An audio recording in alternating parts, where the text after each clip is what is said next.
So good afternoon, everybody. I'm going to talk to you today about the topic towards improving health outcomes for MSM in African and African diaspora communities. I'm going to focus on my research with MSM in Ghana.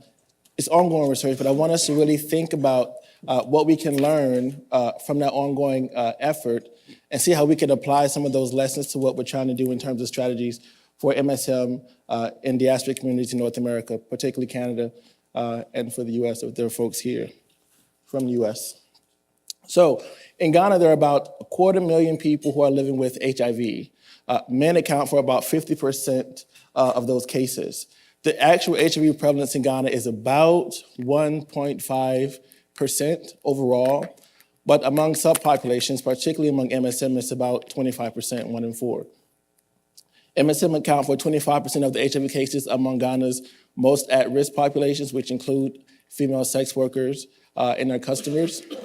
And it's estimated or projected that in a year, in any given year, 2 out of every 10 MSM will become infected with HIV in Ghana. So over the course of several years, I worked with some non-governmental organizations or NGOs in Ghana to try to understand how to deal with the issue of reducing HIV infections among MSM and also improving quality of life outcomes or HIV outcomes among MSM who are living with HIV. And so the question always came up, how to find and connect MSM safely to HIV prevention services outside of NGOs. You could get some MSM to come to NGOs, but NGOs were limited in their ability to provide clinical services, HIV testing, STI screening and treatment. So we wanted to figure out how we got those MSM into services. Well, there's an issue. The issue is overall societal stigma and discrimination based on sexuality, based on HIV. So that's in general in Ghanaian society.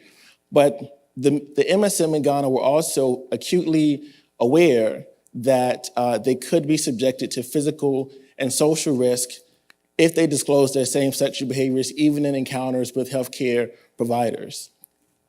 So we had to understand how we could deal with that. One of the things we asked ourselves was, would the men be interested in research that helped to understand how to connect them to these services? Well, most people that we talked to said no, the risk was too high, no one would be interested. All this focus on MSM, gay stuff is American, Canadian importation of ideas. So most of what we got was people who weren't interested. So we took some time, we worked with an interdisciplinary team that included community psychologists, Africana study scholars. It included folks who worked in human rights advocacy to try to understand, how do we do this? We can't walk away because people say no one wants to do this. People are dying. People are getting infected. How do we manage this? So we changed our question. And so instead of asking, would the men be interested, we asked the question, under what conditions could we facilitate men to be interested in this type of work? What conditions were necessary in Ghana to facilitate MSM being connected, being willing to talk about what the issues were and how we could connect them to services? So we partnered with an academic institution, the Kwame Nkrumah University of Science and Technology, with their faculty in their School of Medical Sciences, which is their medical school. We partnered with cultural leaders, which was difficult but necessary to do, in terms of understanding how, if we were going to try to develop a program or programs in Ghana, how did the cultural leaders understand this? Like, how acceptable would it be to them? So we needed their buy-in. So we partnered with cultural leaders. We work with human rights NGOs, particularly this one, which is the Center for Popular Education and Human Rights Ghana, which focuses specifically on issues related to LGBT-identified Ghanaian people. And then lastly, the government of Ghana, government stakeholders, particularly because governments control and allocate resources which are necessary to implement these programs, but also because government sets policies, and some of what we were thinking may be proposed based on what we knew over the last few years will require government support. So we brought together all these stakeholders and we developed what we call the Kumasi and Accra Project to Prevent AIDS, what CAP is the acronym for it. And this project was actually supported by a grant from Grand Challenges Canada, which is funded by the government of Canada. We focused on 3 communities in Ghana with high HIV prevalence. Accra is like the New York of, no, I'll say that differently. Accra is like the Toronto of Ghana. It is Ghana's largest city, it's the commercial capital. Kumasi is the 2nd largest city. The metro population is about 2 million folks, and it's the cultural capital of Ghana. And Kofridi is the capital of this region called Eastern Region, which is more rural. So those were the 3 communities where we focused our work. We partnered with peer researchers. Most of the folks that we had worked with at that point were higher level academic people in government. And so we worked with those and folks at NGOs to try to design what the study would be. But in terms of before we implemented, we had to really understand or get input from people who actually work more intimately or interact more intimately with the MSM that we were targeting on a professional level, but also on a personal level. So we worked with peer researchers. They trained us on some things. Maybe they trained us more than we trained them, but we trained them on some of the research techniques. This is just photos from our training. And the peer researchers were actually the ones who went out and did the research in collaboration with the folks at University of Toronto, where I was at the time, and Kwame Nkrumah University. So we administered a survey using iPads. We assessed some things: frequency of condom use, knowledge around STIs and HIV infection. We assessed stigma, both for gender nonconformity and HIV. We looked at attitudes around gender equity, substance use, and men's affiliation within their social network, their sense of community. We also conducted focus groups to really try to get an understanding about what men were experiencing in their communities and what they thought was necessary to change some of those situations. And then we did interviews both with MSM peer leaders, with community and cultural leaders, and with healthcare providers. So in the span of about 3 months, we identified 23 close social networks of MSM, which totaled 137 men, which was a phenomenal feat to do at that time, particularly in Ghana, being able to have men identify and then come sit in rooms and talk about what was happening in Ghana. So I'll talk about findings from the survey. First, condom use overall was low, about 23%. It was highest in Ghana, which is, again, the largest city. It was lowest in Kumasi, which was the 2nd largest city, but Kofridi was not far behind. There was a high proportion of men who had female sex partners. 53% of the men in our sample reported having female sex partners. The proportion of men who reported having female sex partners was higher than the proportion of men who reported being bisexual. So people, MSM who were not even bisexual, reported having female sex partners. There was very low substance use. Almost none was reported outside of alcohol.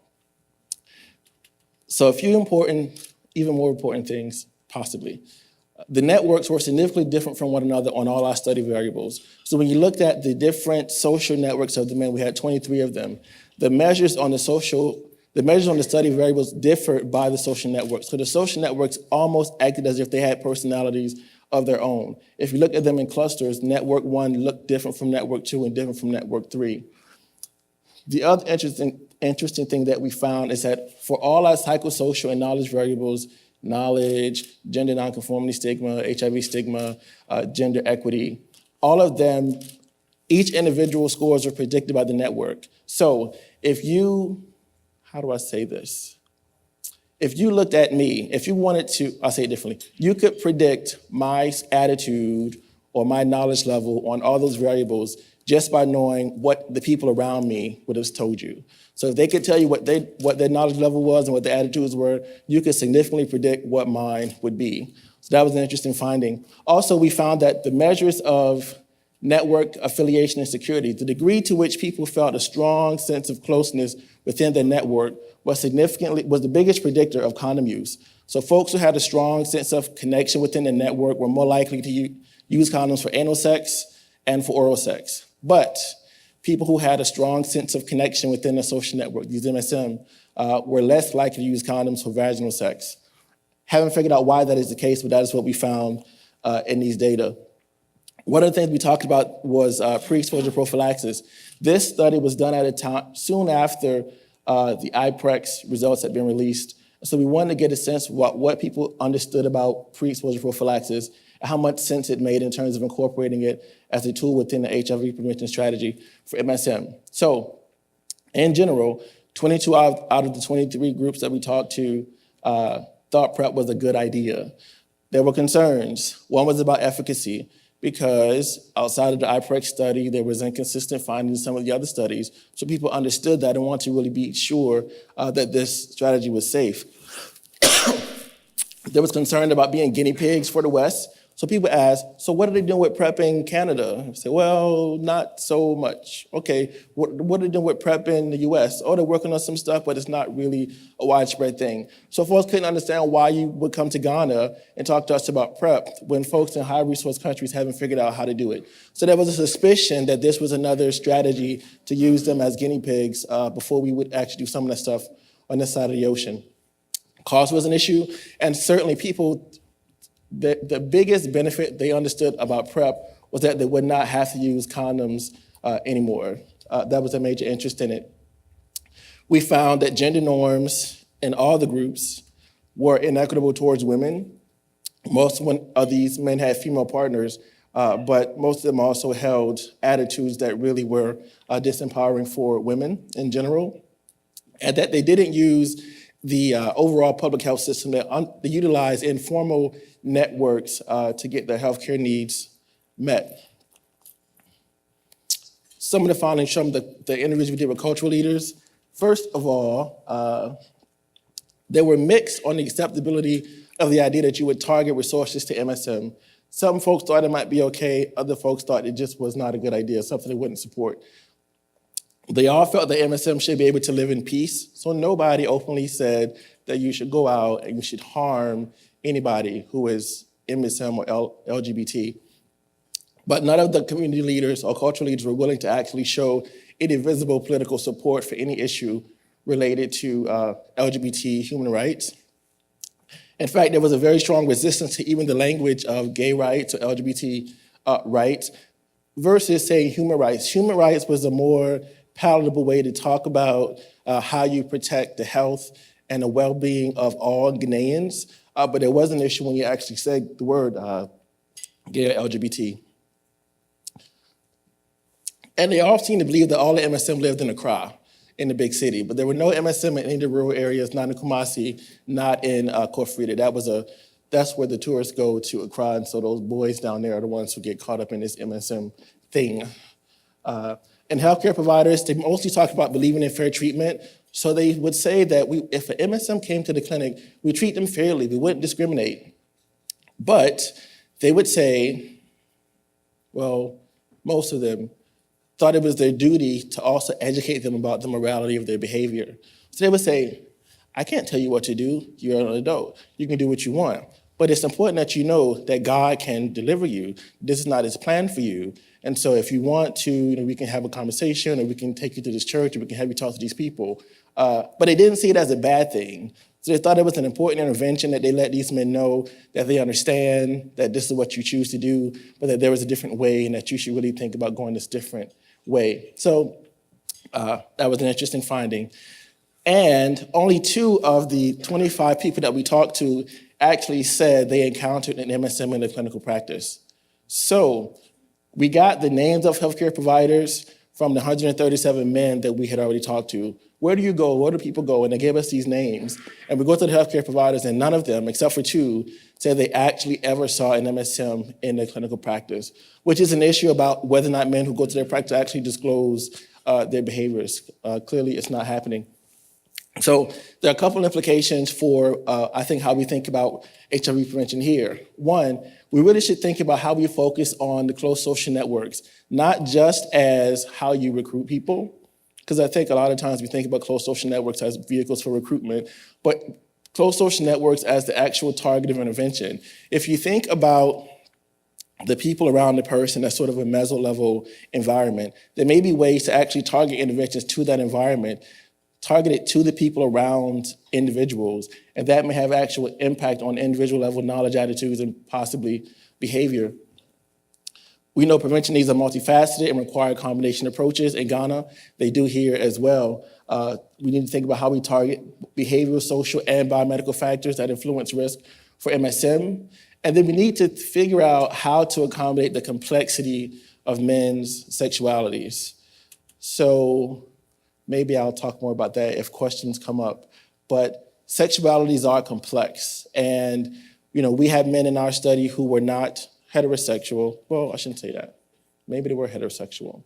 But certainly they had sex with men, but they also had sex with women. And I don't know if the interventions that exist in Ghana, the programs for MSM, ever acknowledge that the men have female partners. And how do men understand how you protect yourself in situations with your male partner and your female partner? So we have to really better understand the complexity of sexuality, and our interventions have to address it. We have to give attention to MSM who live outside of urban cores like Toronto.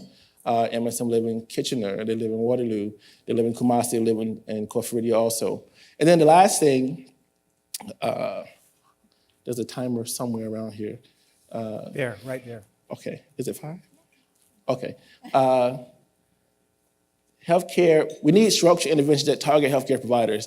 I think we spend a lot of time trying to focus on what the men are doing wrong or what we can get them to do better, and not enough time also thinking about how do we as nurses, as peer health workers, as physicians, as social workers, as psychologists, whatever, how what we do may either facilitate or undermine goals for HIV prevention for the client or goals that we have in terms of our practice.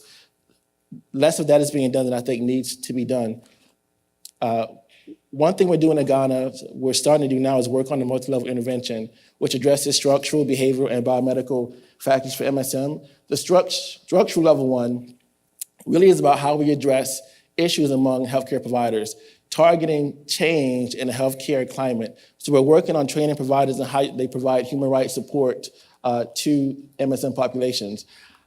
As we were doing it, it made me think that maybe we don't do as much of it here as we think we do. I don't know that we openly discriminate against MSM, but I don't think we fully support human rights of patients in a way that I think we're trying to get people to do in Ghana. So a lesson to learn. One is, at least for physicians, this biomedical ethics charter talks about the 3 things that you need to do to support patients. One is serving the needs of patients, serving patients' interests, empowering patients to make informed decisions, and then eliminating discrimination for patients. I don't know how often we do that. I think there are times, and I'm a nurse and I've been in practice, where I think there are times where we kind of nudge patients to where we want them to go. There are times where we don't tell patients all the information that they should know because we may be afraid they may make the decision that we don't think is in their best interest. But that is a human rights issue. If patients come to you and you're not providing them all the information that they need to make the informed decision, and if patients feel like they can't, that if you are in situations or you create situations where patients are actually doing things to please you. So if patients need you and need your services, you may find that how you structure your time with patients may actually, the patient may be acting in your best interest and not their own self-interest.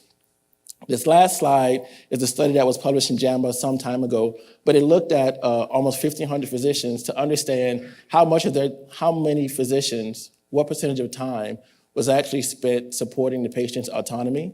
And so they found that overall, it was only about 9%, less than 10% of the time, that physicians in particular supported patients' autonomy in terms of informed decision-making about their care, whatever it might be, medication adherence, screening. And I think we've been working on trying to get this done in Ghana, having providers really support patients' autonomy. You can be who you are. You can be MSM, you can be gay, you can be non-gay, teaching them how to deal with that complexity. But I don't think here in the United States that we really, well, in Canada, excuse me, that we deal with that as well as I think we believe we do. So those are the implications again, and I look forward to your questions at the end. Thank you.